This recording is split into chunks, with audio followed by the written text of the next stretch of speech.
ரசிகர்களின் ஃபேவரட் தொடர்களில் ஒன்றான ஐபிஎல் டி20 உலகக்கோப்பை தொடர் முடிந்ததும் தொடங்கவிருக்கிறது. இதில் Rajasthan Royals, Chennai Super Kings, Mumbai Indians, Kolkata Knight Riders, Sunrisers Hyderabad, Royal Challengers Bengaluru, Delhi Capitals, Punjab Super Kings, Lucknow Super Giants, Gujarat Titans என மொத்தம் 10 அணிகள் விளையாடுகின்றன. டெல்லி, பஞ்சாப், லக்னோ ஆகிய 3 அணிகளும் இன்னும் கோப்பை வெல்லவில்லை.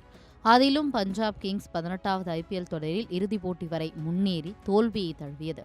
இதனால் இந்த வருடம் மேற்கண்ட 3 அணிகளில் ஏதாவது ஒரு அணி கோப்பை வெல்லுமா அப்படின்ற ஆர்வம் ரசிகர்கள் மத்தியில் அதிகரித்து வருகிறது. இந்த நிலையில இந்திய அணியின் தலைமை பயிற்சியாளர் கௌதம் கம்பீர் ராஜஸ்தான் ராயல்ஸ் அணியின் உரிமையாளர்களில் ஒருவராக மாறலாம் என்ற தகவல்களும் வெளியாகியிருக்கின்றன. அணியின் உரிமையை 3 பேரிடம் மாற்றிவிட அதன் உரிமையாளர்கள் முடிவு செய்துள்ளனர். அத்துடன் அணியின் தலைமை அதிகாரி பதவிக்காக கௌதம் கம்பீரிடம் பேச்சுவார்த்தை நடத்தியிருக்கின்றனர். பேச்சுவார்த்தை முடிவில் கம்பீர் இதற்கு சம்மதம் சொல்லிவிட்டாராம். அதோடு அணியின் 3% உரிமையை தனக்கு அளிக்குமாறும் கேட்டுள்ளாராம்.